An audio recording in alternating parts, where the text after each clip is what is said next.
Order, order. I call Louise Haigh to move the motion. Thank you very much, Mr Beckson. It is a great honour to serve under your chairmanship as my good friend and fellow Sheffield member. As honourable members know, last month I tabled an amendment to the Employment Rights Bill which would bring an end to the widespread misuse of non-disclosure agreements that have proliferated in recent years in every single sector of our economy.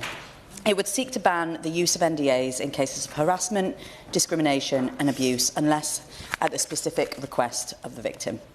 I am incredibly grateful to the Minister for his warm words and his interest in this important topic and his commitment during the debate to look at options to take this forward. And I'd like to use this time today to explore what those options might look like and what more the government needs to understand in order to commit to legislate.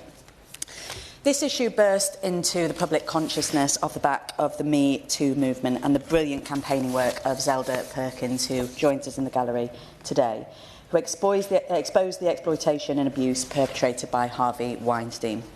Other brave women have spoken out in recent months and years, including Rebecca Ferguson and Cher Lloyd, about their experiences on The X Factor and countless more across the entertainment industry. But whilst these high-profile cases grab the media attention and absolutely raise the profile of the issue, they have, in a way, masked the true horrifying scale of this issue, which is far from confined to the entertainment industry. In fact, the victims of this issue are far more likely to be low-income workers. A recent survey of the hospitality sector by the campaign Can't Buy My Silence found 100% of NDAs or confidentiality clauses were written too broadly in the hospitality sector. Will my right honourable member give way? Yeah, very happy to. So thank you to my right honourable friend. Thank you. We have no idea how many people this issue affects in Bolsover because the nature means that they cannot speak to me about it as their MP. Can't Buy My Silence campaign found that this issue affects 5 times as many women as men. So does the member agree that this issue has to be considered as essential to tackling violence against women and girls? Very grateful to my honourable friend's intervention. She's absolutely right. This issue overwhelmingly affects women. It overwhelmingly, as I say, affects low-income workers. It affects all vulnerable people, particularly disabled people and people of colour. And she's absolutely right. We have to do this in order to make sure that we fulfil our mission to tackle violence against women and girls. But we need to also be careful that we don't narrow this definition down to sexual harassment, as it covers all kinds of abuse in the workplace. And quite simply, we need to remove this tool completely from employers, because it is only those with the means and the confidence to pursue their employers through the courts that can challenge these practices. Low-paid workers in hospitality or retail are being legally silenced after they have suffered serious harm and they have no access to redress. And I want to stress here that I don't think 100% of hospitality businesses are bad employers, or that the sector is packed full of people who set out to silence victims after they have been abused or discriminated. The point is that these clauses have become boilerplate. They are signed unwittingly by workers and in many cases required unwittingly by employers, with little or no understanding of the consequences. It has become standard practice to include these broadly drafted confidentiality clauses in contracts that go far further than is required to protect commercial confidentiality or trade secrets. I'm grateful to John Lee for making a very, very important point here, and the overall thrust of her case is absolutely on point. Is it not the case, though, that essentially NDAs are just the symptom, and that the underlying disease is the inability of ordinary people to get access to justice through the courts? That's why people enter into non-disclosure agreements. It's that they fear that there's no other way that they will get proper recognition of the case that they have. Is absolutely right in that sense, and NDAs are one tool of oppression essentially used against workers after they've been abused or discriminated in the workplace. That failure to access justice through the courts is a wider disease that needs to be tackled by the government without doubt. But NDAs and their misuse has to be clamped down on, because it is having this terrible chilling effect across society and across the world of work. Since the debate last month, I have been inundated with details of such cases. A woman who was raped by a colleague at work but had signed a confidentiality clause that explicitly prevented her from discussing the issue even with medical professionals, making it impossible to recover from her trauma. The employee who signed an NDA on leaving her workplace and has since been effectively blacklisted because her former employer is undermining her to prospective employers while she cannot tell her side of the story. Or the woman who I met yesterday who told me about the mental health charity she worked for, which has discriminated on mental health grounds against at least 4 people in the last year that she is personally aware of. 3 of them have signed an NDA, but she is bravely pursuing them through the courts because she believes it is the only way to get justice. If mental health charities are exploiting this practice to discriminate against people with mental health issues, or, as raised in last month's debate, progressive news organisations and trade unions are exploiting this practice, then we have to accept that it is a serious problem in every type of workplace in this country, and we have to accept that employers simply cannot be trusted with this tool at their disposal. This practice undeniably has a terrible impact on the individuals affected. It prevents organisations from facing up to the fact or the scale of their wrongdoing. But it also affects our economy and our productivity, as people are forced out of their workplace, maybe because they're pregnant, or because they have additional needs, or because their face simply didn't fit, and then they struggle ever to return to work. As the woman I met yesterday who'd been a victim of this practice said, with all the discussion at the moment around disabled people and returning to work, I just want to cry.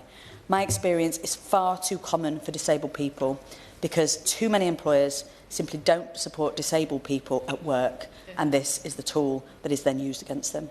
If we're to tackle such structural issues, we have to remove the ability to silence people at will.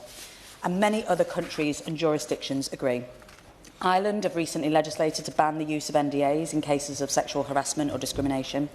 In the US, 27 states have legislated to ban the improper use of NDAs with no apparent detriment to business or discouragement of settlements.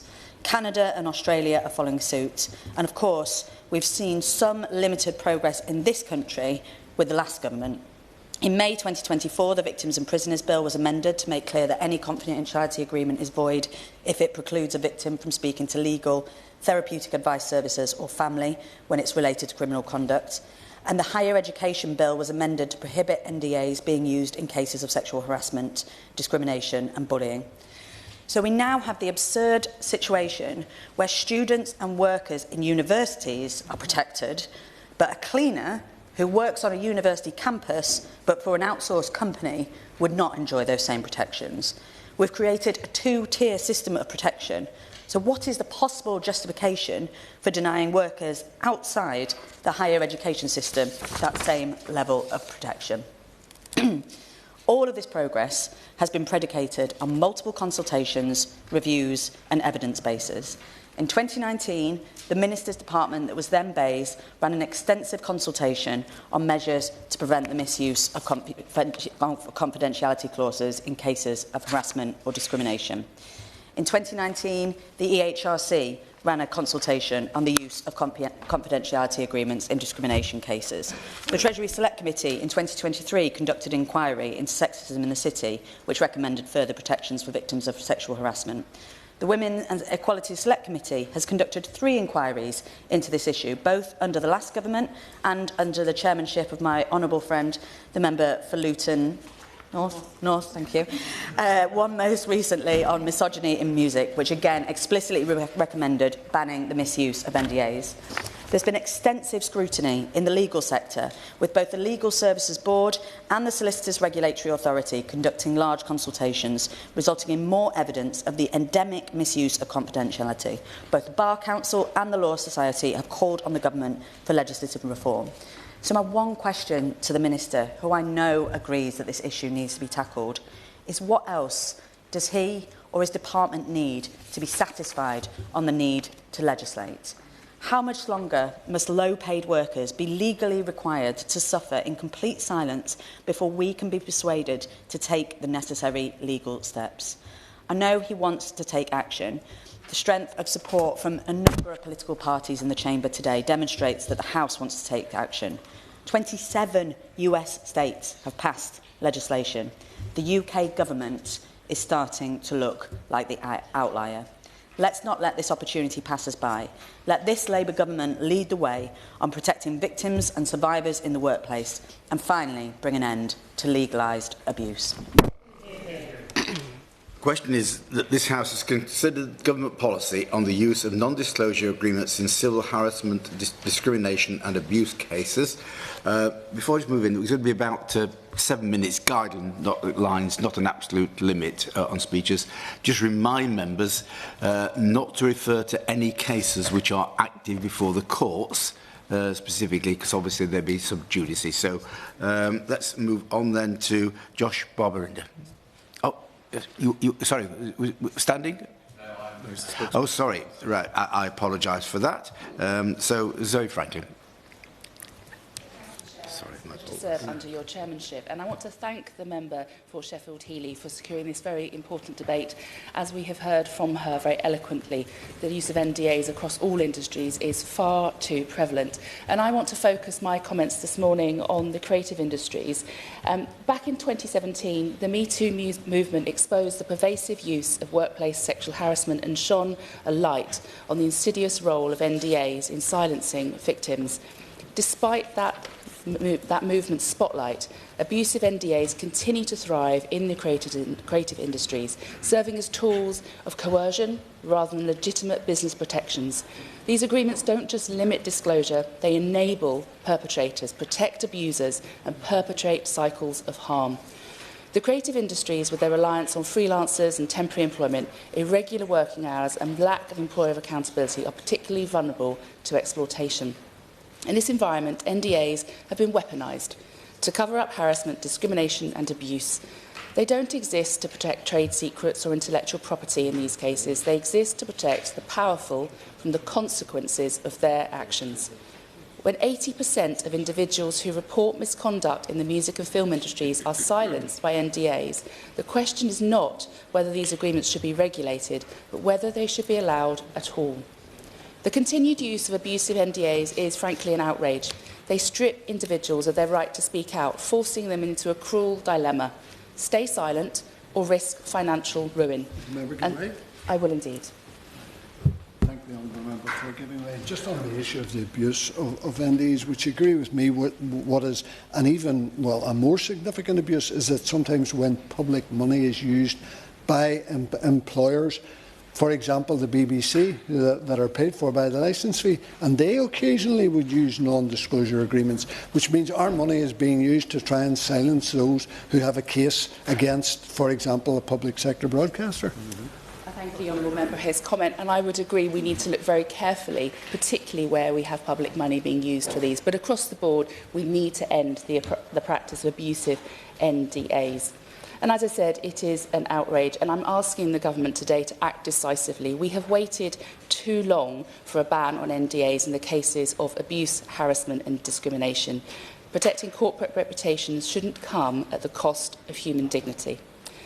Since the formation of the Creative Industries Independent Standards Authority, CISA, they've been a crucial force in fighting this abuse, working to expose harmful practices and advocating for transparency and accountability. And their efforts to become a prescribed person will essentially provide a situation where the legal safeguards are there for whistleblowers, helping those bound by NDAs to speak out without fear of retribution. By their very existence, CISA makes it harder for misconduct to be hidden away, forcing perpetrators and institutions to think twice before engaging in exploitative behaviour. But unfortunately, despite their vital work, CISA faces the threat of closure due to financial barriers. Their request for just 0.1% of a company's profits, a mere fraction of what other regulatory bodies operate on, is being met with obstruction, delays and shifting goalposts. And if they are forced to shut down, it sends a clear message. Creative industry workers, despite generating $124.6 billion, don't deserve a safe and respectful workplace. So I have two requests of the Minister today. First, please will you act to ensure that CISA has the funding it needs to continue its work and protect people in the creative industry, and prevent the industry sliding back into silence, fear and impunity. And my second request, what I know we will hear again and again today, is please take the action we have been waiting for to ban abusive NDAs outright. We have waited far too long. No one should ever be forced to choose between their career and their dignity. It is time to end the use of NDAs as a weapon against justice and ensure that those who have suffered can speak out their truth without fear, without penalty and without being erased. Thank you, Chairman. Well done. Well done. Thank you. And those who have heard me speak on these issues before, which I do a lot, will know that I am a solicitor specialising in employment law. I'm not currently practising, but I spent 13 years doing employment and particularly discrimination law work, small amount for small employers, but predominantly for employees. I have seen a lot of settlement agreements, really a lot of settlement agreements. Pretty much every client I ever had ended up with a settlement agreement. And it is extremely unusual for them not to contain some form of NDA. And the typical sort of wording that we would be talking about here is that you cannot discuss the terms of the agreement nor the circumstances surrounding the termination of your employment. There are so many difficulties with this, quite hard to unpack in 7 minutes, but one of the difficulties with it is that some of the people who put forward these agreements are not solicitors. So a lot of businesses will have an HR advisor who is not regulated by the Solicitors Regulation Authority, and many of them are very good people doing a very good job providing affordable advice to businesses. This is not to universally condemn HR consultants, but the reality is that they will have at some point been given a precedent settlement agreement by a solicitor, but we might be talking 20 years ago, and they still contain NDAs. So there is really, really widespread use of these being put forward. And when I, as a solicitor, would go back and say, but if my clients can't say anything about the circumstances concerning the termination of their employment, like, what are they supposed to say to their new employer when they try to get a new job? Some of them would agree to negotiate some sort of vague wording around, left by mutual agreement so that they could at least say that. And some of them would just flat out say there's money on the table, your client can either take it or they can leave it. At which point your client can either take it or leave it.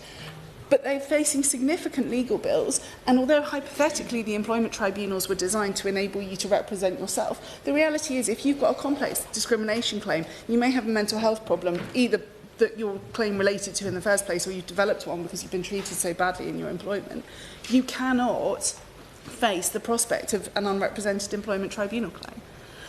So it's all well and good that the Solicitors Regulation Authority has said that people should not be putting forward these clauses, but they are still in extremely widespread circulation. The other flip side of this is that in order to be persuaded to sign a settlement agreement, there is a requirement that your employer pays for you to have some legal advice. The standard legal advice offer is somewhere between £250 and £500, but for low-paid people it is still our standard £250.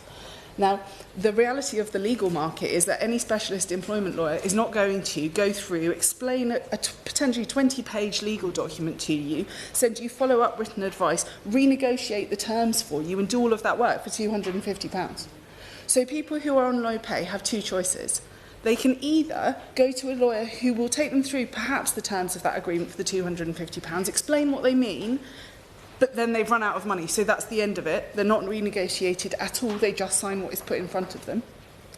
Or, what often happens is that if you're a senior exec or whoever, you can afford the advice. That means that you do get it fully explained and totally renegotiated for you, so it is actually compliant at the end of it. And if you've got a solicitor like me working against a solicitor on the other side who's put forward something that doesn't meet the SRA guidelines, then we just say, we're not signing that, and you know it's not compliant, you're in breach of your professional obligations, now get this off the table. And they do, absolutely swiftly. But actually, if you've got £250, you earn 20 grand a year, there's no way you are paying for that level of top-up legal advice. That is not happening for you at all whatsoever. What you will find is that most good solicitors will explain that they can't do it for the money, explain how much it will cost you to have it done properly. You won't be able to afford it, and at best you will end up with some really, really shoddy solicitor who's prepared to sign off pretty much anything, isn't necessarily a specialist employment lawyer, and is going to just bluntly leave you completely stuck. And so you're kind of this payment structure is enriching for non-compliant solicitors at best. There is, in theory, legal aid for people who are on very, very low very low wages or in receipt of certain benefits and who have equality claims. But actually the reality is that's been paid at such a low rate for such a long time that there are almost no providers at all whatsoever. And unless we significantly increase the hourly rate that we pay to providers, providers will simply continue to hand back their contracts, which is what's happened in the majority of places. It is extremely difficult to actually access this advice unless you are a trade union member. There are still lots and lots of employers who regard all of this stuff as just priced in. So I have had clients who have come to me and said, oh yeah, so it's absolutely notorious, the chief exec is a complete perv, everyone in the organisation knows it, but the board don't care. They can give these women 20 grand to go away, they sign an NDA, and that's the end of that. And we've watched the chief exec do this time after time after time. But it's just the cost of doing business. He is regarded as like the superstar who brings home the bacon, and so no one cares. And that's the fundamentals of many UK employers. And I suspect if you looked at places like UK Fast, where the chief exec subsequently got done for raping his staff, that's been going on for years. He didn't just wake up one morning and do that to one woman. He was notorious in Manchester. Lots of people knew what was going on here. It happens across different organisations. There's no one specific sector. The media tends to... Of course. My honourable friend is making an absolutely fantastic speech, and her experience is spot on. Would she agree with me, though, that this culture of fear that is being created, I've seen it at the Welsh Rugby Union, thankfully it no longer exists, women so scared to speak out, and yet that culture of fear is being perpetuated everywhere by the use of NDAs? Absolutely, that culture is totally everywhere, and it's across sectors. There's no one specific one that if you just sorted it out, the others would be all right. There's also an absolute phenomena that there are organisations out there that say publicly they don't use NDAs. Well, I've seen their settlement agreements, and I can tell you they absolutely do. That is not at all unusual. So, in kind of summary, what I'd say here is that we've got a really systemic problem that is being used to cover up employment rights abuses across the board. We really do need to legislate for this. We really do need standard wording that people can't derogate from, whether they're lawyers or HR consultants or business owners. There are lots of good employers out there. I don't want to see them, I don't want anyone to think that I think that all employers are terrible. I really, really don't. There are a lot of people busting a gut to do the right thing by their employees. But we have to stop this. Pleasure to speak in this debate, and first of all, can I congratulate the Honourable Lady for Sheffield Healy for setting the scene. Can I, if you don't mind, pay particular commend the Honourable Lady who spoke before me? She brought a vast amount of knowledge, Mr. Chairman, to this, not practising anymore, but all the knowledge that the Honourable Lady has learned has contributed greatly to this debate, so thank her for that as well. That's not taken away from anybody else, by the way, okay? Others will contribute in an equal expertise, and I appreciate that. This is an issue which runs in every avenue of life, from public to private life, and indeed in 2022, and I want to give an example of my colleague, the Minister, Gordon Lyons, at the Northern Ireland Assembly. In his then role as Economy Minister, was one of the first to come out in support of those publicly funded universities who were speaking out against the use of NDAs to silence victims of abuse. Others who have spoken, and others who will speak, have very clearly outlined how NDAs can be abused, I think that's a point that I probably want to focus upon if I can as well. I want to quote my colleague Gordon Lyons, and I quote him verbatim for what he said. He issued a statement at the time and said that sexual harassment and bullying is completely unacceptable, and complainants should never be brought or bullied into silence simply to protect the reputation of the institution they study or indeed work at. Non-disclosure agreements make it harder for other victims to come forward and help hide perpetrators behind a cloak of anonymity. While there is little evidence of NDAs being used in Northern Ireland higher education settings, I still fully support the Can't Buy My Silence campaign's aim of bringing an end to this practice, which is why I wrote to the local higher education institutions asking them to sign the pledge. I welcome the collective leadership shown by the Northern Ireland higher education sector in setting a pledge which demonstrates their clear opposition to the buying of victim centres. 2022, but how wise those words are today, and the leadership that the Minister gave at that time in Northern Ireland, even though we didn't have many of the examples of it, is still the same law that we need to have in Northern Ireland as it would be here, and the same protection for those people as well. These actions are to be congratulated, and were the first of a number of steps in Northern Ireland to send the message that no longer can people hide behind NDAs to protect themselves when they have done quite clearly wrong. Initially, NDAs were created with a view to commercial sensitivity, and initially the reasons behind that could be understood, but they're not used for that anymore. They're used for other reasons, and that's where the problems are. However, what is not right, and what has not been right for some time, is that staff are pressurised into blanket NDAs, which are then abused by those in power to cover over bad behaviour, or even worse, to cover over wrongdoing and indeed criminality, and mean that we take the rights of victims away from them. We've seen the very public cases of how NDAs covered the most vile and disgusting acts for decades, and the time, I believe, has come for us to put this right. So I look very much forward to the Minister's contribution at the end. The Minister is an honourable person and takes on board our issues and questions that we ask in a way that and comes back hopefully with the answers to the questions that we seek to have. I believe in the principle of clean hands. You deserve protection if you've done nothing wrong, but when someone with access to a good lawyer can tie a victim in knots, we know there is something wrong with the system, and we must change the legislation and offer that protection for victims that is so much needed. It is my view, Mr Chairman, that whilst there are loopholes for legal professionals to use, and I have absolutely no issue with legal professionals doing the job they are paid to do. The Honourable Lady is one of those honourable ladies in every sense of the word, and use her position well to help others. However, we know that loopholes are there and must close them to protect not the people who are seeking to sell a story to a tabloid, but those who have been abused and who cannot speak or who cannot warn others, and who are petrified of the system and the legal complications that surround them. This is not the purpose behind an NDA, and therefore I believe government must clarify this in legislation. So I very much ask the Minister that question to ensure that the protection for those who have signed NDAs, never realising, of course, that they were beyond what they thought it was. Commercial confidentiality is one thing, and it should be protected, by the way, but whenever it becomes something else to protect wrongdoing within the company or the business, I think that has to be taken on. For many victims, the trauma of the reporting process is too much for them to go through. And when they do go through this, the appearance of an NDA they signed, believing it referred to keeping silent about the very business practices that I referred to, now means they cannot speak about their abuse.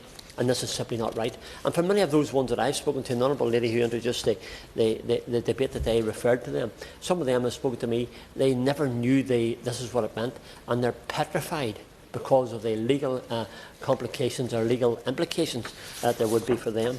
I conclude with this, Mr Chairman. I support the honourable lady in her efforts, and I hope that she is successful. The reason why we're all here today is to support her in the goals that she tries to achieve on behalf of her constituents, and indeed on behalf of my constituents and all of us here. Those who are proven to have committed sexual offences should not find shelter under an NDA. We must revise this legislation accordingly, and hopefully the Minister today will give us that reassurance. The victim has a right to be heard, and we can and must make that easier to do in a way that they feel confident, a way that they can be reassured, and a way that their concerns and complaints that they have can be taken on board. Mr Chairman, thank you. Is to take part in a debate with you in the chair. Can I also extend my thanks to my right honourable friend for bringing this debate on what is such an important issue, and indeed my honourable friend from Congleton who spoke so clearly about this subject. However, I don't think we can talk about the use and abhorrent misuse of non-disclosure agreements without mentioning the crimes of Mohammed Al-Fayed. Fayed was a predator. He sexually assaulted and harassed hundreds of female employees over a period of decades. And I'd like to put on record my thanks to my constituent Keaton Stone, who has been working with a network of fired survivors and has become a tireless campaigner for their stories to be heard. He played a part in the making of a BBC documentary expose last year that, quite frankly, horrified the nation with the scale of what had been going on. He's done a lot to make sure we know just how big this scandal was, and I note that there will be a new documentary airing on Channel 4, possibly this week, shining a light on one of the many people who enabled Al-Fayed. And when I say that Al-Fayed preyed on hundreds of women, we don't actually know the true figure. We know that 400 women have come forwards, but we don't know how many more have been unable to speak out for years, for decades. And that's in large part because of Al-Fayed's intimidation tactics, including the coercive use of non-disclosure agreements. Keaton tells me he still speaks to women who fear going public because of an NDA. Through non-disclosure agreements, our legal system enabled Mohammed Al-Fayed, and lawyers signed those documents week after week, month after month, year after year, and allowed this man to prey on hundreds of women. Now, they weren't required by any system to raise the alarm. They were unable to raise the alarm because of client privilege and confidentiality, and it's utterly and unspeakably wrong. Our legal system must begin to protect victims and survivors so that non-disclosure agreements cannot be used to ruin lives in that way again. Now, as my honourable friend from Congleton spoke about, non-disclosure agreements are often attached to settlement agreements. For many years working for a trade union, I've negotiated a number of settlement agreements, and they always invariably included that statement that my honourable friend mentioned. You cannot mention this, you cannot mention this. Now, I worked with teachers. It's unusual for teachers to be able to share some kind of secret that will put their school out of business. But they are boilerplate, they are pick-up, they are standard practice for them to go in there. And whilst the settlement agreements themselves are a really important piece of our employment law framework, we cannot see this just default non-disclosure agreement attached in there, which prevents things being aired, particularly in the cases of some of the things we've heard today, like sexual harassment. Although I do completely agree, and with my right honourable friend, that it's not just about sexual harassment, it is about discrimination, it is about those other things. My right honourable friend has already mentioned the Victims and Prisoners Act, which I did want to touch on. So I think the last thing that I can close on is just asking the Minister, when can we expect to go further and faster on this? Because we absolutely must have a legal system which protects particularly low-paid workers, but absolutely women and those who are at risk of abuse. Thank you. It's a pleasure. I do apologise. Thank you, Mr. Betts. It's a pleasure to serve under your chairmanship, and I'd like to congratulate the Right Honourable Member from Sheffield Heeley for bringing this very important debate. We've heard from members and Right Honourable Members how widespread this is. We've heard about hospitality industry, we've heard about creative industries, we've just heard about teachers, and the Honourable Member from Congleton was speaking about how this is in every HR department. I'm horrified that this is also in the NHS. I was approached by a constituent of mine who was, her employment was terminated as a nurse in the NHS. Clearly, I don't know many of the details because she cannot speak to me about it.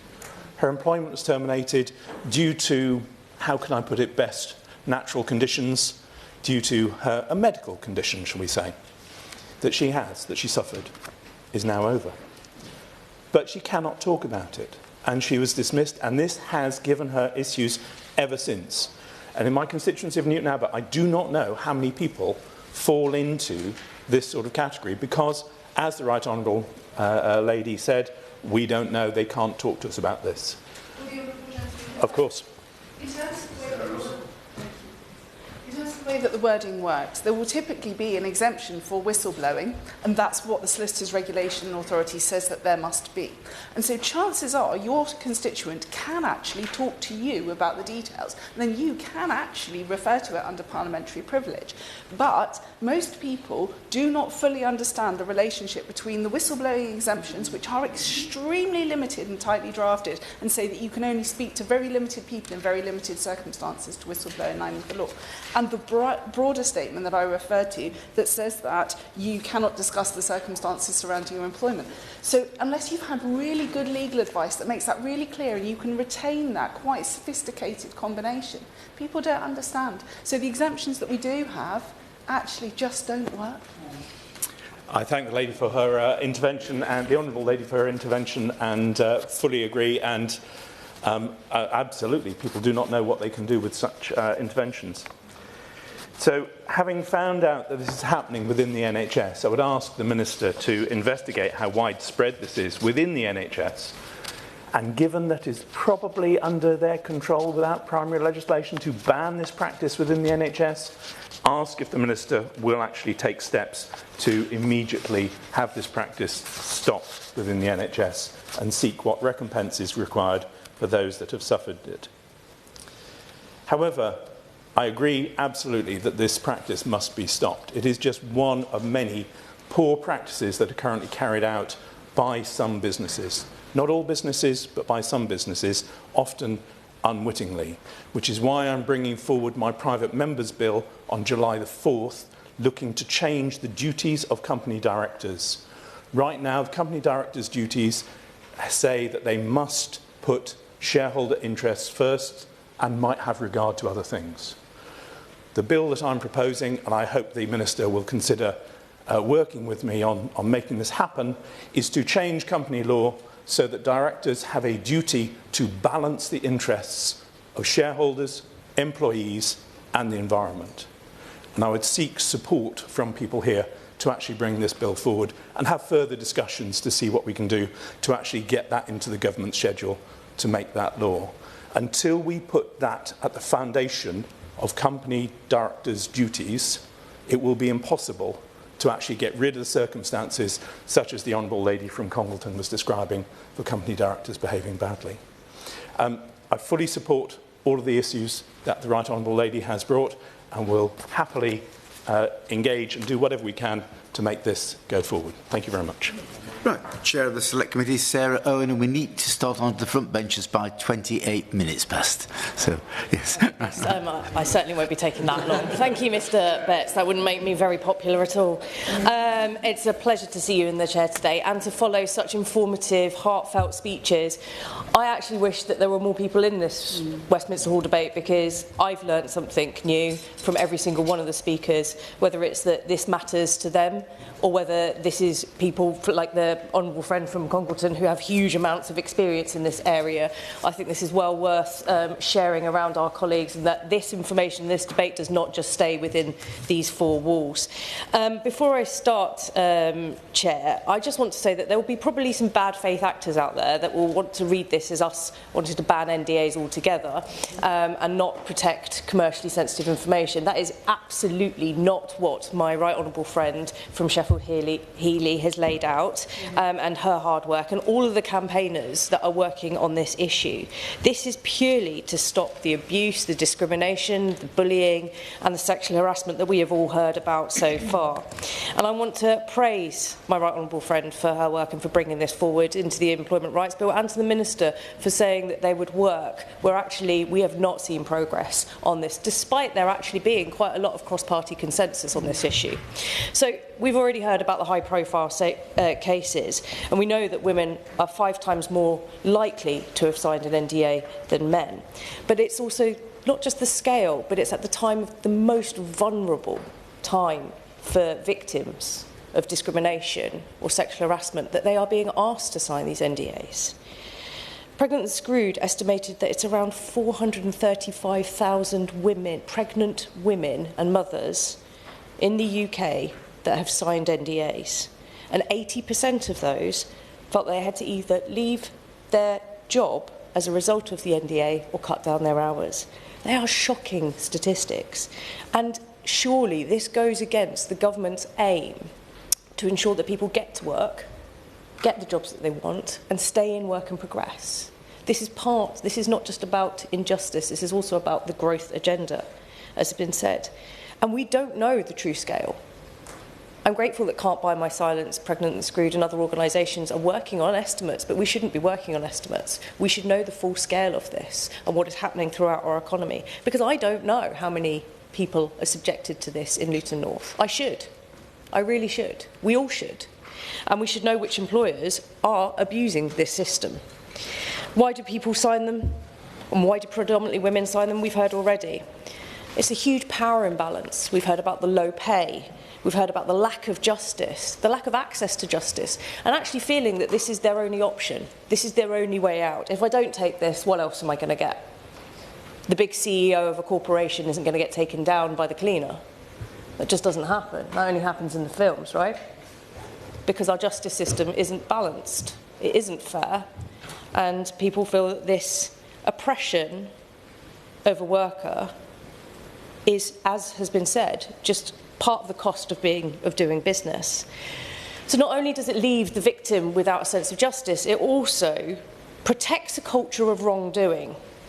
It protects the wrongdoer every single step of the way. Not only does it protect them, a large chunk of the time they actually fail up. I have heard instances where perpetrators of sexual harassment within the workplace, it's the woman that has to sign the NDA and leave, but the man gets to stay, not only stay, but either be moved aside to a different department or actually promoted to gain more power, more access. And that is something that is happening across all parts of our economy, in every workplace. I mean, we've seen it with Harrods, as has been said. We've also just seen it in Primark, and it's really downplayed. I think NDAs are used to downplay the severity of what they're really truly hiding. As a right honourable friend from Strangford said, you know, the disgusting behaviour that people hide behind these NDAs. The boss of Primark's just resigned. He called it for an error of judgment with regards to his behaviour towards a woman. Error of judgment is when I decide to dress for winter and it's really hot outside. Error of judgment is not something that a CEO has to resign for because of his behaviour towards a woman.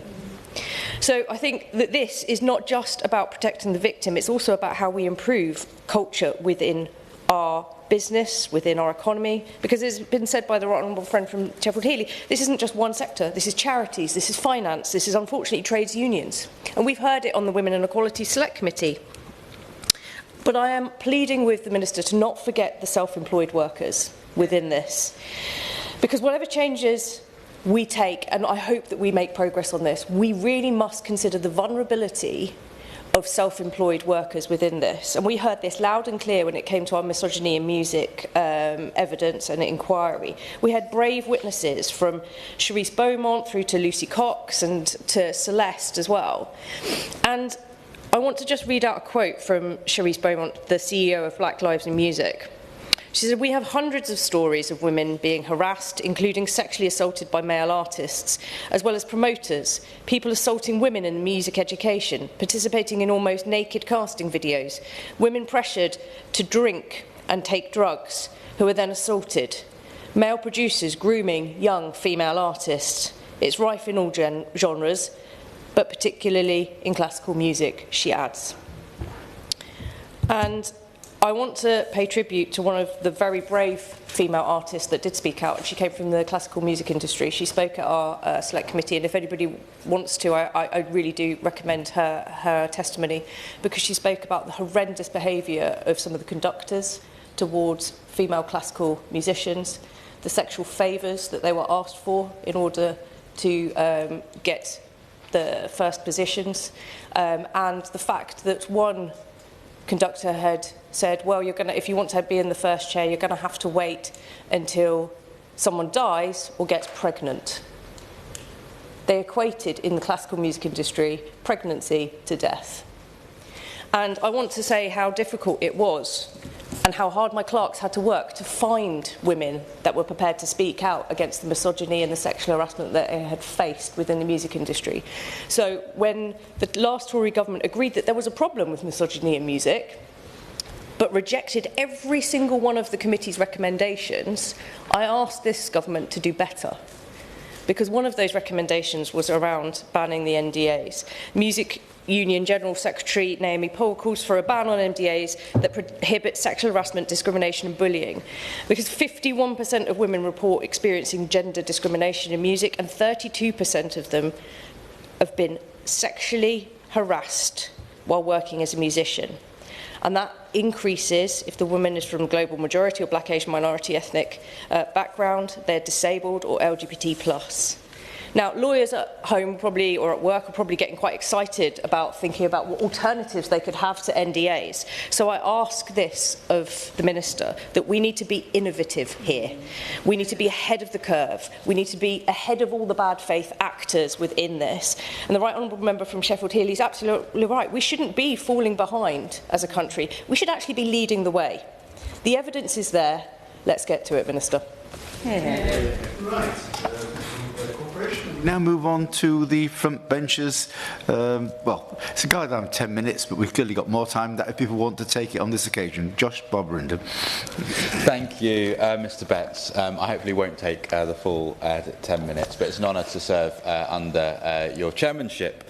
I congratulate the Right Honourable Member for Sheffield Healy for securing this important debate about the use or indeed the misuse of non-disclosure agreements in cases of civil harassment, discrimination and abuse. And Liberal Democrats, like I think all of us in this room, believe in a society that upholds transparency, fairness and the protection of individuals over the shielding of the institutional reputations of the powerful. And we know, we've heard in this debate, that NDAs, when misused, as the Me Too movement uncovered for many, when misused, they represent a systemic failure to prioritise the rights of victims and survivors over the convenience of the powerful. And we must remember that the original intent behind NDAs was to protect sensitive business information and ensure confidentiality in legitimate commercial dealings. But there has been significant creep. They were never meant to be weaponised as tools to silence victims, particularly women, as the honourable members for Bolsover and Luton North highlighted. They were never meant to suppress evidence of wrongdoing, and they were never meant to allow perpetrators to evade accountability. But bad faith actors have transmogrified them. And too often we see NDAs used in precisely this way, binding victims of harassment, discrimination and abuse into silence, isolating them. The stories of loneliness we hear from many of them who speak off the record, and ultimately they are denied justice. And this happens across so many sectors, as we've heard in this debate, whether across the creative industries, as my honourable friend and member for Guildford and Luton North has said, in the NHS, as my honourable friend and member for Newton Abbot has said, in the retail and hospitality sectors, as the honourable member for Lichfield has said, and so many others. And just imagine for a moment the plight of a new mum who worked in the financial sector, returning from maternity leave to face mistreatment, and eventually her employment was terminated. She went, of course. Into force Section 24 of the new Employment Rights Bill as soon as humanly possible, because it does enable them to make provision about dismissals relating to pregnancy that are not under the cover of redundancy, and that is actually a huge element of the kind of dismissals that I used to see wrapped up in NDAs. I thank my friend, the Honourable Member for Congleton, for her intervention. I'd love to study that particular dimension in particular, but I can absolutely say that we must defend the rights of pregnant women and new mums who have been so let down by our legislative framework, including this individual who I'm asking members to imagine, who went through mediation where it was agreed that she would receive a severance payment in exchange for signing an agreement that included a gagging clause. She said the net effect was that I felt I was unemployed, and whilst I was financially compensated, I was unable to explain to future employers why I had left that employment and why it was not my choice to do so. This is exactly the point that the member for Congleton made. By the way, I really feel her contribution to this debate has been kick-ass. I'm not sure that's a parliamentary term, but I hope. But I'm sure members will agree. Further, this individual, this new mum, said, I felt I was the party in the right, and yet I was the one who had the uncertainty and stress of being unemployed and having to job hunt with a 9-month-old baby. And of course, there is no need to imagine such a scenario because it's a true story. But the only reason that we cannot name the individual or the employer is because while we might be protected by privilege in this place, the lady whose circumstances I've just described is not. And this is a reality faced by countless individuals across the country under our noses, and it's an injustice that cannot be tolerated. We have to, as members of Parliament, decisively act to end this moral and regulatory failing. So first, there's no two ways about it, NDAs should be outlawed in cases of sexual misconduct, harassment and bullying to ensure that no victim is silenced, to ensure that no victim is prevented from seeking justice, and to ensure that no police or regulatory investigation is obstructed. We've already seen encouraging steps in this direction in the legal and academic sectors to ban the use of NDAs in such cases. We heard a little bit about those from the Right Honourable Member for Sheffield Healy, but these piecemeal efforts are not enough. We need comprehensive legislation, and there is precedent, as has been touched on already, in other jurisdictions. In Prince Edward Island in Canada, new legislation restricts the use and content of NDAs in cases of sexual harassment and discrimination in all out-of-court settlements where a survivor does not want it. In the USA, the Speak Out Act was passed in 2022, which prohibits non-disclosure and non-disparagement clauses agreed to before a dispute that involves sexual misconduct. And last month, Ireland became the first jurisdiction in the world to legislate countrywide against the misuse of NDAs. And so in that light, I think the efforts of the Right Honourable Member for Sheffield Healy in terms of her amendment are extremely laudable, as are the efforts of my honourable friend, the member for Oxford West and Abingdon, who has made similar efforts too.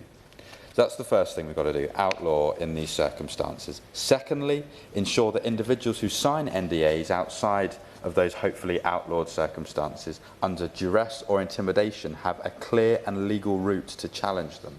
Too often, victims sign these agreements without fully understanding their rights or the full extent of their implications, and they end up being tied up in knots, to quote the Honourable Member for Strangford, in this endeavour. In fact, I've heard from a man who, in this scenario, said, I had no resilience left to fight an investigation nor a tribunal, so I accepted. And to the powerful point raised by my honourable friend from Orkney and Shetland, we must guarantee that legal advice is readily available, independent and free from conflicts of interest for people in these scenarios, so that no one feels coerced into silence by a document they barely understand.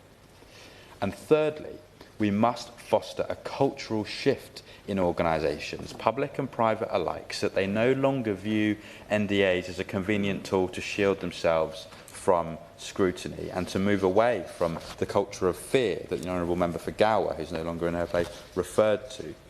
Employers must be held accountable not only for the misconduct that occurs on their watch, but also for any attempt to cover it up. Transparency should be the norm and not the exception. Finally, we've got to support victims and survivors in speaking out. This means strengthening whistleblower protections, including through establishing a dedicated office of the whistleblower that Liberal Democrats advocated for in our manifesto, and also organisations like Whistleblowers UK. And there's a particular whistleblower who I won't name in my constituency, but she knows who she is, who is campaigning hard on this front as well. Mr. Chairman, silence only benefits those who perpetrate harm, and our role must be to amplify the voices of those who have been silenced for too long. This issue, while ostensibly technical and legalistic, gets to the core of what kind of society we want to be. Do we want to be a society where institutions prioritise their reputations over human dignity? Do we want a society where victims are forced into silence while abusers continue unchecked? Or do we want a society where justice prevails, where transparency is valued, and where every individual, regardless of their status or power, can be held accountable for their actions? I know which society I want to live in, and I think we're all on the same page in this chamber. In fact, I'm confident of it. Liberal Democrats therefore look forward to working cross-party and with the government to stamp out this insidious practice once and for all, and we look forward to hearing what steps the Minister will be taking to make this a reality. On now to the official opposition, Greg Smith. Thank you, Mr. Betts. It's a pleasure to serve under your chairmanship in this important debate, and I congratulate the Right Honourable Member for Sheffield Heeley in securing this debate. I remember sitting as the Shadow Minister on the Employment Rights Bill during the report stage and listening to her speech, to her amendment in that debate. And all too often, Mr. Betts, we sit in the chamber and we listen to some speeches that are perhaps loosely hung off handouts from whips on all sides of the chamber. And I have never spoken of a handout from the whips. The Minister quips from a sedentary position. And sometimes you sit there and you listen to the usual yaboo of party politics. And every so often, there is a speech from any side of the House that make your ears prick up a little bit and that you think they have a point. And there is a genuine case being made here of a real grievance, a real problem out there in our country that needs resolution and that will almost undoubtedly need resolution via the means of primary legislation. So I do congratulate the Right Honourable Member for her passion and dedication to this particular cause and for ensuring that we continue to debate it here in Westminster Hall this morning. She was absolutely right to highlight the two-tier absurdity that the current law brings about. And another point I was particularly struck by in the Right Honourable Lady's point was around the 27 states in the United States of America that have passed legislation on this. The United States is hardly a nation that is looked upon for high-end employment rights. It's a country where regularly most people only get, for example, 2 weeks holiday, and maternity and paternity rights are far short of those that we have here. But the fact that those 27 states have passed in varying respects laws on this is something we should reflect on. And equally through the debate, the Honourable Lady for Guildford spoke powerfully about the creative sector. The Honourable Lady for Congleton clearly brings extensive experience in this sector from her time as a solicitor. My honourable friend for Strangford brought his usual eloquence to supporting this cause. The Honourable Gentleman from Lichfield's powerful examples from his experience working for a trade union, particularly the example he gave around a school setting was particularly powerful. The Honourable Gentleman for Newton Abbot brought a powerful local case. And then the Honourable Lady for Luton North and Chairman of the Select Committee, I thought, gave a particularly powerful speech, of course, reminding us that this isn't about banning NDAs in their entirety, but stopping this very particular abuse. And I thought the most powerful point she made, on top of the point around self-employment being something I will always prick my ears up to, Mr. Betts, having been self-employed for 15 years before I entered this House in 2018. 15, the most powerful point she made was this point about people are being forced, let's face it, forced into signing these agreements at the very lowest ebb of their lives, at the point at which they are at their absolute most vulnerable. And I think that is something we should reflect on. So I'm grateful for the opportunity to continue the debate on this. Non-disclosure agreements have become a tool too often used to silence victims of harassment, discrimination and abuse in the workplace. This isn't just a question of employment law, it is a fundamental issue of justice, accountability and transparency. At their worst, NDAs allow perpetrators to escape scrutiny, enabling toxic workplace cultures to persist unchecked.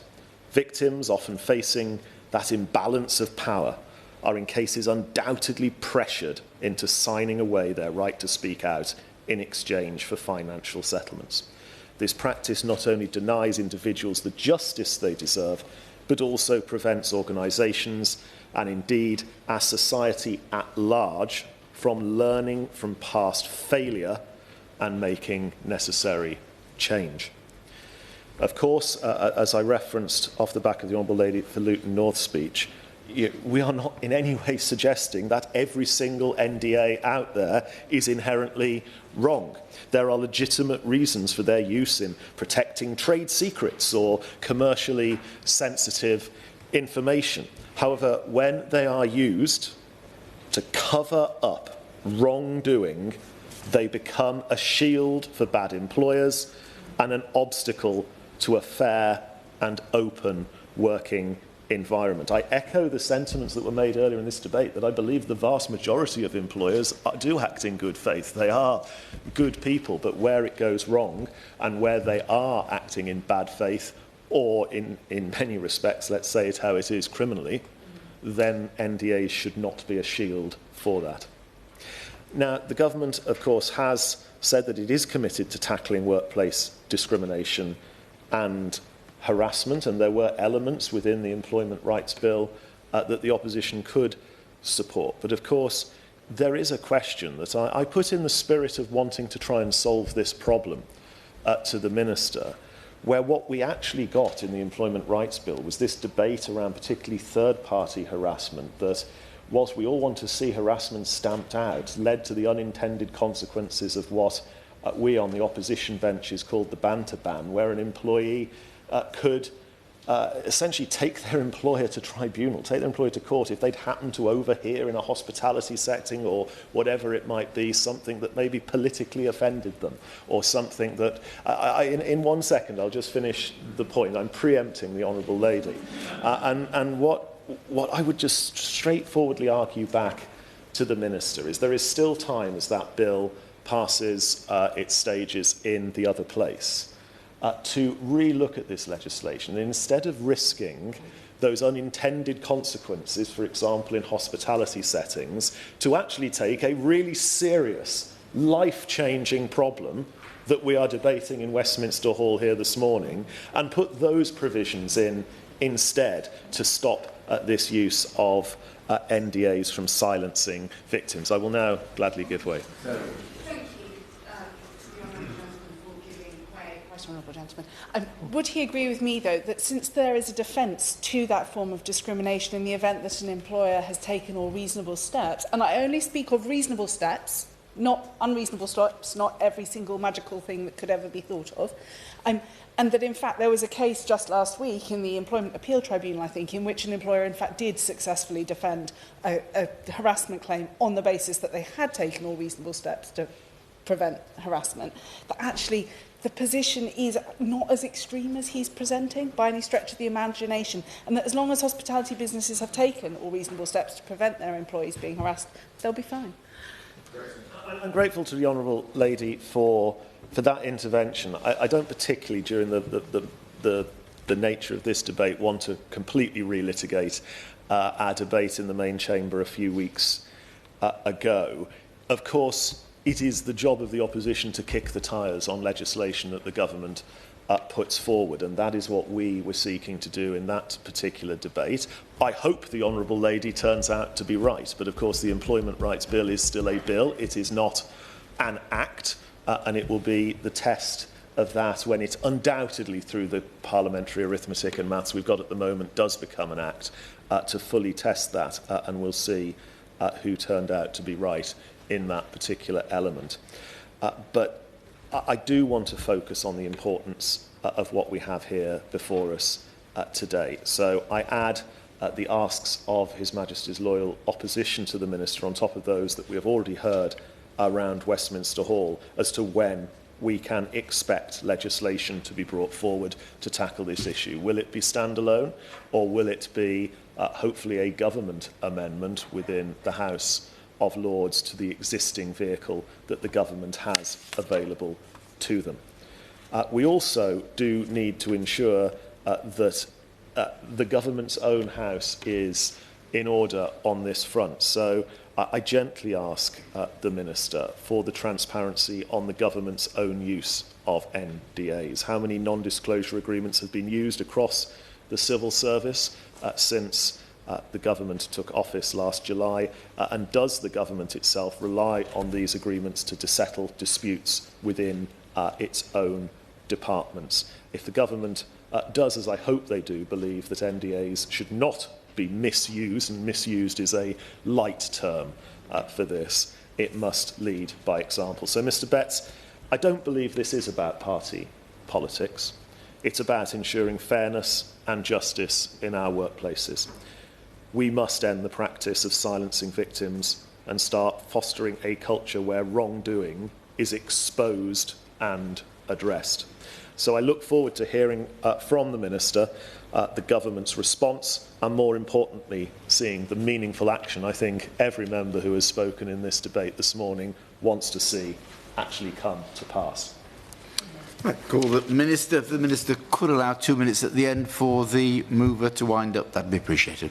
Of course, Mr. Betson, it's a pleasure to see you in the chair this morning. Can I start by congratulating my right honourable friend, the member for Sheffield Heeley, for securing the debate today, and as the opposition spokesperson said, her contribution in the report stage of the Employment Rights Bill was a particularly powerful one, and certainly helped shape some of my thinking about where we need to go on this. So I'm grateful for all the thoughtful and considered contributions from all sides, and I'd also like to pay my respects to the individuals whose stories we've heard today, and indeed at report stage in the Employment Rights Bill, about some of the awful exploitation, harassment and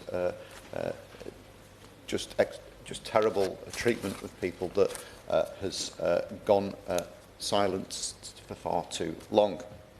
I think, as my right honourable friend, the member for Sheffield Heeley, said, we're often talking here about some of the most vulnerable people in the workplace, often at the most vulnerable time for them, and it is often only those who have the means and the confidence to take on their employer who actually escape the clutches of NDAs.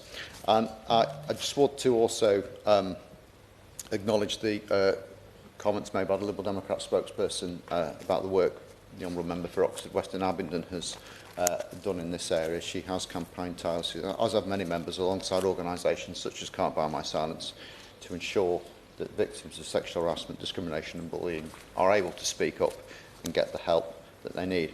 I know that many of the issues that we are debating today are not new, but there have been things, as the Honourable Member for Luton North mentioned, things that I wasn't aware of that have been talked about today. I think her reference to the classical music sector was not one I had been aware of previously, but there is clearly a widespread concern, Mr. Betts, about the use of non-disclosure agreements.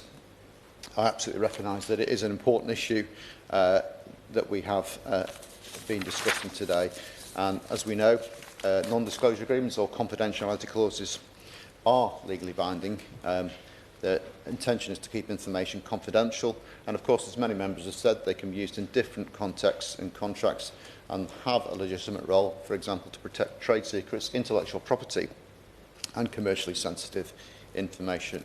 and as the Minister for I will. I thank the Minister for giving way. Does the Minister agree with me that the purpose of an NDA is, for example, to protect the identity of the 11 spices that KFC use in their chicken, and not to protect sex pests? If that's the case, what action is the Minister going to take as soon as possible to protect those victims and survivors over the rich and the powerful? Well, I'll come on to the action that we are taking as I deal with my contribution, but that is an important point. There are legitimate uses for NDAs, and it's important that we get that balance right to make sure that those commercial and legitimate business interests are protected, but actually the use of NDAs is not done in a way that deliberately silences victims. They should never be used to silence victims of harassment or indeed any other misconduct in the workplace. And there are important legal limits to the use of NDAs in the employment context. For example, any clauses of an NDA which were to stop a worker from blowing the whistle, for example by making a protected disclosure to a lawyer or a prescribed person, are not enforceable. The use of an NDA by an employer could also amount to a criminal offence if it is an attempt by the employer to pervert the course of justice or conceal a criminal offence. And a settlement agreement under the Employment Rights Act 1996 and any confidentiality clauses it contains will be void if the worker did not receive independent advice as to the terms and effects of that agreement. The Equality and Human Rights Commission and the Advisory Conciliation and ACAS Service, or Arbitration Service, otherwise known as ACAS, have both published guidance on NDAs to help ensure that workers and employees understand that these limitations are in place. But I think, as we've heard from a number of members, I'm not sure that that is being observed in practice as much as we would expect it to be. And as the Right Honourable Member for Sheffield Heeley also mentioned, there are guidance and issues from the regulator for the solicitors profession, the Solicitors Regulation Authority, and they have issued an updated warning notice reminding the legal profession that NDAs should never be used to try to prevent the lawful disclosure of serious misconduct or potential crimes. The SRA is also clear that evidence of the use of inappropriate clauses within such agreements may lead to disciplinary action. Nevertheless, we hear the calls to go further, and the issues raised today highlight some of the key areas which we want to further investigate. So it's been very clear today that, that there are still serious concerns about how NDAs are being used by employers to silence employees. Victims often feel, and we've heard this very clearly today, that they're left with little choice but to leave their employer, and without, just give me a second, and without any assurance that their employer is addressing the misconduct itself on dealing with the perpetrator. I'll now give way. I thank the Minister for giving way. Does the Minister agree with me that one of the things that we need to do is to change the social contract for companies such that they are no longer taking all the benefits of limited liability and simply focusing on shareholder value? Would the Minister support my Better Business Act bill, which is coming forward on July the 4th, and would he meet with me to discuss that? This is a bill that is backed by some 3,000 businesses, the Institute of Directors and others, and as I mentioned earlier, balances the responsibility of company directors for the interests of shareholders, employees and the environment, fundamentally changing their basic responsibilities in how they run the company, and therefore turning the purpose of the company to good, including that of the employees, preventing many of the sort of circumstances that we are describing here. Well, I haven't seen the Honourable Member's bill, and I suspect, Mr Betts, it's a rather broad application than the topic that we're debating today. We are looking at the issue of corporate governance, and we intend to bring forward legislation in due course which may well pick up a number of the issues that you've raised in the bill. So, as we've touched on, Mr Betts, there have been a number of reports in recent years, such as by the Women and Equality Select Committee into misogyny in music, a Treasury Select Committee into the inquiry into sexism in the city. They've highlighted how NDAs do not stand up in a court of law and often are used to chill victims. The Honourable Member for Guildford spoke about the good work done by the Creative Industries Independent Standards Authority, and I understand that the Culture Secretary has actually recently met with them to discuss how they can work together to improve workplace standards and behaviour in the creative industries. And I think that clearly we want to support them in terms of them moving forward, but clearly that's a matter for the Culture Secretary, and I'm sure that she continues to engage with them on that. And just turning now, Mr Betts, to some of the other contributions made by honourable members today. My honourable friend, the member for Congleton. Sorry. Yep. On the point he's making about protection for protected disclosure and in relation to criminal offences, as my honourable friend for Congleton made the point earlier, this area of law is so complex, and particularly low-income workers who can't access the kind of legal advice that clearly my honourable friend for Congleton provided so authoritatively to her clients. Does he not agree that, therefore, we just need to remove this tool blanketly to make it much clearer for victims of abuse, harassment or discrimination that they cannot be silenced, because it is next to impossible for them to navigate this complex area of law without the specialist legal support that they so clearly are struggling to get access to? Well, I think my honourable friend makes a very important point that this is a very complex area for individuals to navigate, and touching upon what my honourable friend, the member for Congleton, said. She explained her experiences in the profession, experiences I'm familiar with as well, that quite often non-legally qualified consultants would simply apply boilerplate clauses to agreements, and you know, that actually has a very practical impact on the victim in terms of how on earth they explain how their employment has ended. I've seen agreements which actually prevent people even confirming that they've reached a settlement, and that makes it doubly difficult for them to explain their future employment prospects. And she also talked about the financial contribution made by employers in providing that advice, and clearly that's not always been able to cover the costs of taking proper advice rather than simply a rubber stamping exercise, which I know also goes on. And I think both of those issues highlight the inequality of arms in the workplace when disputes arise. Turning now to some of the other contributions, the honourable member for Strangford, as always, made an excellent contribution, and he was absolutely right to highlight the original intention of NDAs has been distorted. They were about commercial confidentiality, they were about protecting business interests, and they're being used for far wider and less justifiable purposes than they were originally intended. The honourable friend member for Lichfield raised the terrible case of Mohammed Al-Fayed, and of course he was right to say we don't actually know how many victims there are, because of course some of those victims will not come forward because the effect of the gagging orders that they have had still prevents them or makes them feel that they can't speak out. And of course we have addressed that to some extent in the Employment Rights Bill, because we do now make it clear that making a complaint of sexual harassment will qualify as a protected disclosure under the Whistleblowing Act. And we'll never know whether that kind of protection would have actually prevented much of the atrocities committed by Mohammed Al-Fayed, but it would have at least given some reassurance that people could speak out and have additional protections. Turning now to okay. Yeah. The provisions in the Employment Rights Bill, as I understand it, enabling people to whistleblow, will let you go to the police, it will let you go to a regulator. Doesn't necessarily automatically mean you can go to the media, although you might be able to in some circumstances. But what you've described, if you don't mind me saying, possibly isn't a blanket solution to this problem.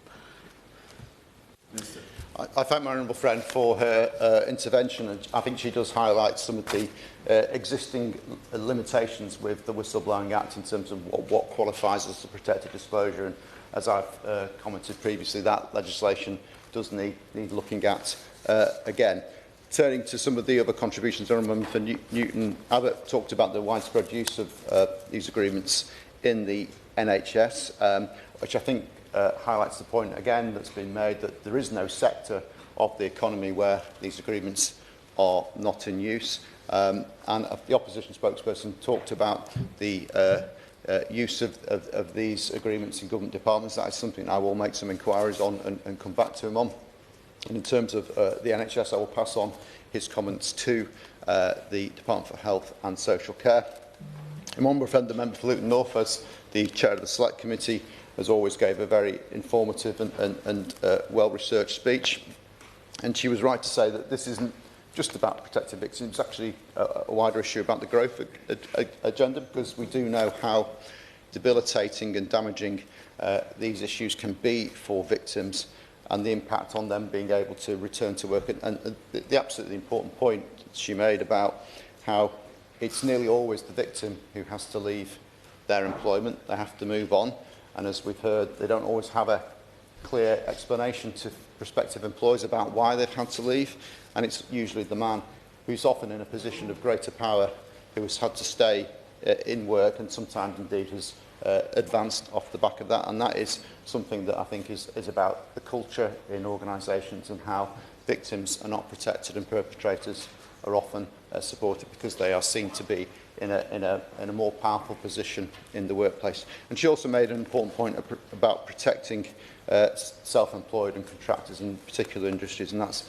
clearly another point that we will need to consider further. So, in terms of the current legislation that's being passed forward, we are pressing ahead with plans to commence the provisions relevant to NDAs in the Victims and Prisoners Act 24 and the Higher Education Freedom of Speech Act 2023, as referred to by a number of members, including my right honourable friend, the member for Sheffield Heeley. So when commenced, Section 17 of the Victim and Prisoners Act will ensure that clauses in NDAs cannot be legally enforced where they seek to prevent victims of crime from reporting a crime, cooperating with regulators or accessing confidential advice and support. It will provide that clauses in NDAs that seek to prevent disclosures that are necessary to access confidential advice and support needed to cope and recover from the impact of crime are unenforceable.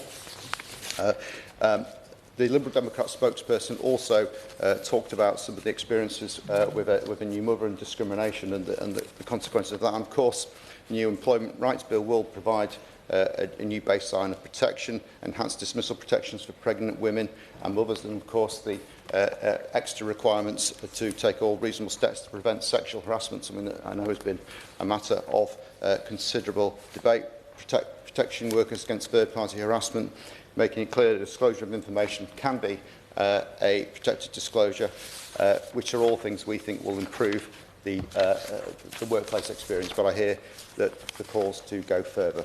And we know that there are calls to roll out the approach in higher education and that approach to the whole economy. And my right honourable friend for Sheffield Heeley did provide a very clear example of how actually if you're an outsourced worker working in higher education, those provisions won't apply to you. But the legislation hasn't actually been enacted yet, Mr Betts, but it will be something that the government intends to press on with shortly. So I share concerns that there is something that needs to be done, but the changes that have been proposed through amendments to the Employment Rights Bill would need, I think, a significant amount of engagement with workers, employers and stakeholders, as well as assessing the impact on sectors and across the economy.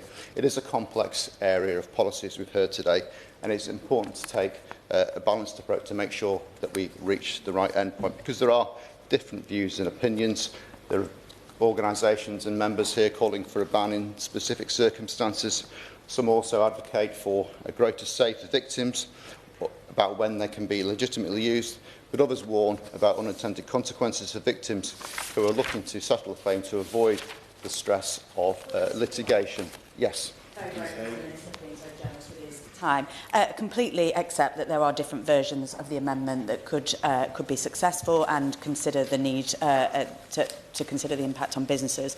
Will he meet with me and other members that are interested to look at exactly how this amendment could be written that would satisfy him and the government? Because we've heard today that there is support from the official opposition, from the Lib Dems. There is every chance that this could receive serious cross-party support in the other place and pass through the Employment Rights Bill. So will he meet with me and others to discuss exactly what that amendment could look like? of course, I'm always happy to meet with my right honourable friend, and it would be good to get cross-party support on our employment rights bill. That's something that's been sadly lacking in the Commons so far.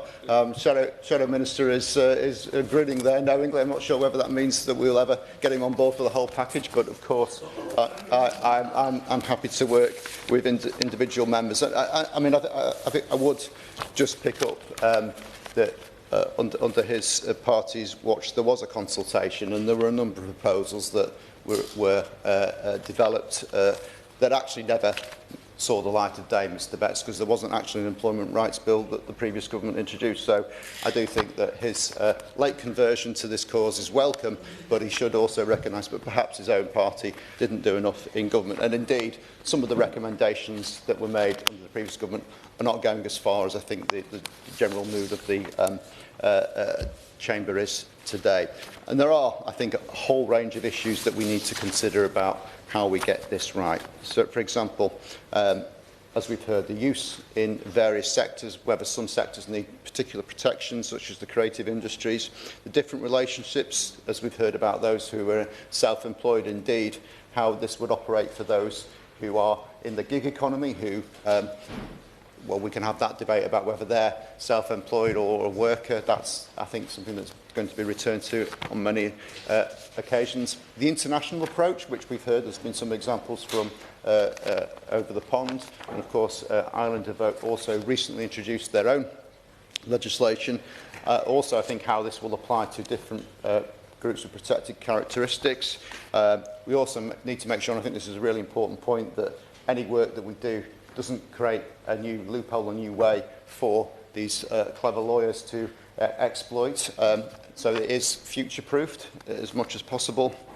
And we also need to make sure that any legislation includes an option for a victim to freely choose to have an NDA if that is what they want, without pressure. And I think there's an awful lot of discussion that we need to have about getting that right. And of course, as members have referred to, access to justice and access to legal advice that is timely and correct and affordable is also an important matter. And of course, a cultural shift in employers is also really important. And the legislation can say everything it wants, Mr Betts, but unless we get employers to really begin to tackle those who are perpetrating these terrible acts, rather than protecting them, then we will continue to have these things being debated. So, as my honourable friend for Sheffield Heeley said, I am happy to work with members. I absolutely recognise that non-disclosure agreements are an important issue. They do need looking at, and I thank her for bringing the debate, and I'm happy to continue working with her and other honourable members so that we get this right. Wind up. Thank you very much, Mr Betts. I've not been in a Westminster Hall debate in nearly 6 years because I was sort of faffing around in the shadow cabinet and then the cabinet. But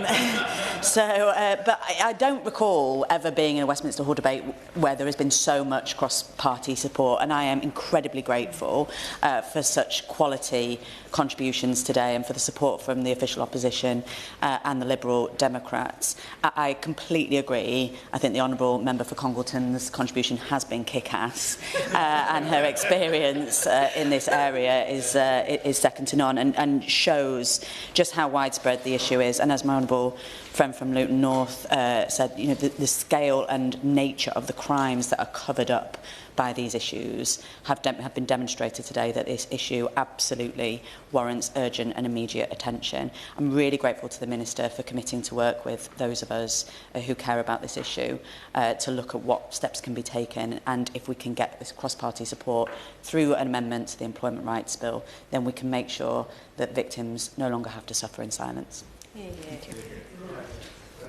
The question is, this House has considered government policy on the use of non-disclosure agreements in civil harassment, discrimination and abuse cases. Many that have been saying aye.